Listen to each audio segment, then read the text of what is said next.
পাকিস্তানে চলমান বিক্ষোভ সহিংসতার মধ্যেই হঠাৎ করে খোঁজ পাওয়া যাচ্ছে না পাকিস্তান তেহরিকে ইনসাফ পিটিআইয়ের প্রতিষ্ঠাতা ও সাবেক প্রধানমন্ত্রী ইমরান খানের স্ত্রী বুশরা বিবির।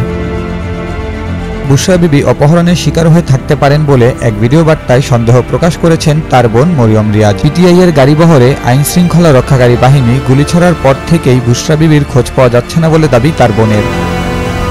ভিডিও বার্তায় মরিয়ম রিয়াজ আরও বলেন, বুশরা খাইবার পাখতুনখাওয়ায় গেলে অবশ্যই পরিবারের সঙ্গে যোগাযোগ করতেন। এছাড়া বুশরা কখনোই ইমরান খানের সঙ্গে বিশ্বাসঘাতকতা করে পালিয়ে যাবেন না বলেও ভিডিও বার্তায় দাবি করেন মরিয়ম। তবে বুশরা বিবি ও খাইবার পাখতুনখাওয়া প্রদেশের মুখ্যমন্ত্রী আলী আমিন গান্দাপুর খাইবার পাখতুনখাওয়ায় নিরাপদে পৌঁছেছেন বলে দাবি করেছেন পিটিআইয়ের তথ্য বিষয়ক সম্পাদক শেখ ওয়াকাস আকরাম।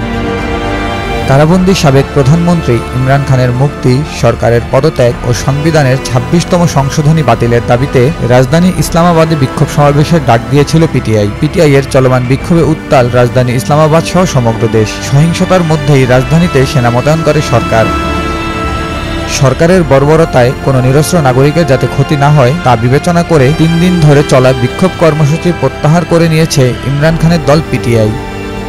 জুবায়ের আহমদ, নিউজ 24।